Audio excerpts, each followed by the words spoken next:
Assalamualaikum warahmatullahi wabarakatuh. Perkenalkan, nama saya Musdalifah. Saya mahasiswi Prodi Pendidikan Teknik Elektro Universitas Negeri Makassar. Nah, kali ini kita akan membahas mengenai falsafah Bugis. Falsafah Bugis yaitu pandangan hidup orang Bugis.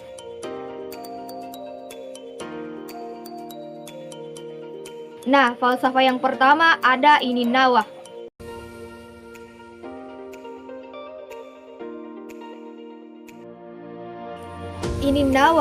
Ininnawah berasal dari kata nawa atau nawa-nawa yang artinya berpikir atau merenung. Nah, sebut saja dengan singkat Ininnawah ini sebagai pola pikir atau proses berpikir.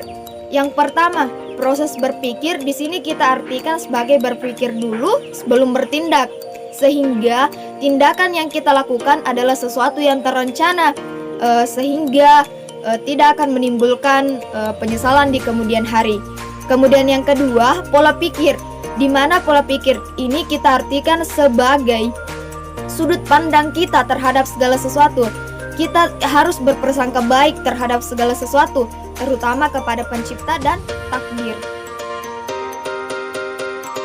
Siti Najah sama dengan adil, di mana kita menempatkan segala sesuatu pada tempatnya dan sesuai dengan takaran atau porsinya.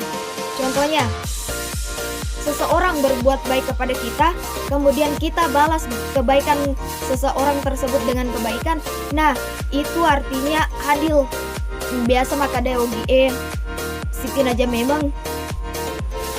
Nah, berbeda kalau misalnya seseorang berbuat baik kepada kita, kemudian kita balas kebaikannya dengan keburukan atau kejahatan, itu namanya tidak sesuai ekspektasi, tidak sesuai tempatnya, tidak sesuai takarannya, atau disebut dengan tidak adil. Biasa maka dogi dena Siti Najah. Yang ketiga, Siri na pace. Siri artinya rasa malu, na artinya dan, pace artinya rasa empati. Nah, Siri atau rasa malu. Mengapa rasa malu dijadikan falsafah? Nah, karena rasa malulah yang menghalangi seseorang untuk bertindak sesuka hatinya.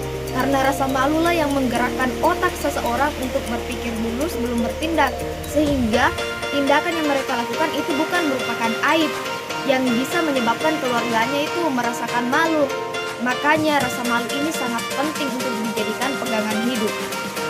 Kemudian pace atau rasa empati. Nah, bedakan rasa empati dengan rasa simpati. Kalau rasa simpati, kita lebih ke kagum terhadap kelebihan seseorang. Tapi kalau rasa empati, kita lebih ke kasihan atau iba terhadap kelemahan seseorang, atau ketika seseorang tertimpa musibah. Nah, rasa empati ini sangat erat kaitannya dengan tolong-menolong. Contohnya, di kampung saya itu mayoritas penduduknya adalah nelayan rumput laut, termasuk kakek saya. Singkat cerita, pada suatu malam kakek saya dinyatakan hilang karena sudah jam pulang, beliau tak kunjung pulang juga. Nah, kami sekeluarga itu khawatir karena pada saat itu ada badai yang sangat hebat. Nah, beruntung saya tinggal di daerah yang penduduknya sangat menjunjung tinggi tolong-menolong. Nah, para nelayan kemudian berbondong-bondong untuk mencari kakek saya. Mereka rela menerjang ombak, mereka rela tidak tidur semalaman hanya untuk mencari kakek saya. Hingga pada akhirnya kakek saya ditemukan di pagi harinya dalam keadaan selamat. Itulah mengapa saya sangat bersyukur menjadi orang Bugis. Resoka tembangingi nama lomo naletei pamase dewatai. Artinya, bekerja keraslah pantang menyerah agar yang maha kuasa meridhoi segala usahamu dan memperlancar jalannya rezekimu. Saya tidak usah jauh-jauh mengambil contoh, cukup kedua orang tua saya yang saya jadikan contoh. Mengapa? Karena saya ini berasal dari keluarga yang kurang mampu, bahkan jauh dari kata mampu. Namun berkat kerja keras dan kegigihan kedua orang tua saya, sehingga saya mampu merasakan pendidikan di salah satu universitas terbaik di Indonesia, yaitu Universitas Negeri Makassar. Sipakainge, sipakatahu, sipakalebi. Sipakainge artinya saling mengingatkan, sipakatahu artinya saling memanusiakan, atau tidak boleh mengambil keputusan secara sepihak, harus musyawarah. Kemudian sipakalebi, di mana kita saling menghormati, saling memuliakan satu sama lain. Nah, sekarang kita akan membahas mengenai tata krama orang Bugis yang akan membuat orang lain merasa sangat dihargai. Yang pertama, ada budaya tabe, di mana ketika seseorang melewati orang lain, dia membungkuk seraya meluruskan tangannya ke bawah sambil berkata tabe. Nah, dia baru menegakkan badannya ketika orang tersebut sudah ia lewati. Jangan sekali-kali tegak ketika lewat di hadapan orang lain, terutama kepada orang yang lebih tua atau guru-guru kita. Kemudian yang kedua, ketika orang Bugis ingin meminta tolong kepada orang lain, biasanya mereka itu berlutut sambil menyampaikan maksud dan permintaan mereka. Seperti halnya prajurit kepada rajanya. Kemudian yang ketiga, ada panggilan penghargaan, yaitu Fung sama Fuang. Kalau Fung ini ditujukan kepada mereka yang bermarga dan kepada para guru. Yang bermarga di sini adalah keluarga bangsawan atau dalam bahasa Bugis keluarga agung. Ada beberapa marga, yaitu marga Andi, Datu, Oku, Besek, Baso, Daeng. Yang saya tahu hanya itu, nggak tahu kalau ada yang lain. Kemudian kata Fuang, ini ditujukan kepada mereka yang jauh lebih tua daripada kita.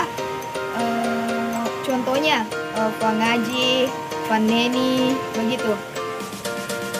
Kemudian kata iye. Iye dalam bahasa Indonesia adalah iya. Namun jangan pernah gunakan kata iya sama iyo ketika berbicara dengan orang Bugis.